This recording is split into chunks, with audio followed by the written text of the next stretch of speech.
అండి welcome back to Ramya's vlogs అండి. ఇంట్లోనే మనము గరం మసాలా పొడిని చాలా ఈజీగా ప్రిపేర్ చేసుకోవచ్చండి.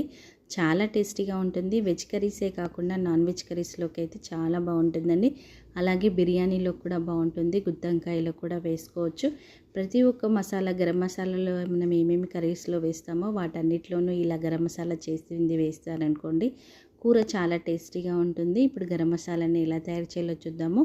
పావు కప్పు సాజీరా, 2 టేబుల్ స్పూన్ల పట్ట, 2 టేబుల్ స్పూన్ల లవంగాలు, 2 టేబుల్ స్పూన్ల ఇలాచీలు, అలాగే 2 టేబుల్ స్పూన్ల మిరియాలు, జాజికాయ, జాపత్రి, 2 టేబుల్ స్పూన్ల కస్తూరి మేతి అండి. జాజికాయని ఇలా దంచేసి ఒక మిక్సీ జార్లోకి మసాలా దినుసులన్నీ వేసుకొని సన్నగా పౌడర్ చేసుకొని ఒక సీసాలో వేసుకొని పెట్టుకున్నారనుకోండి, చాలా ఘాటుగా ఉంటుంది. ప్రతి ఒక్క కూరలోనూ కూడా వేసుకుని తినొచ్చు, అంత టేస్టీగా ఉంటుంది. ఒక బాక్స్లో వేసుకొని ఫ్రిడ్జ్లో కానీ బయట కూడా స్టోర్ చేసి పెట్టుకోవచ్చు. 3 నెలల వరకు అయితే నిల్వ ఉంటుంది. మీకు నచ్చితే కనుక సబ్స్క్రైబ్ చేయకుండా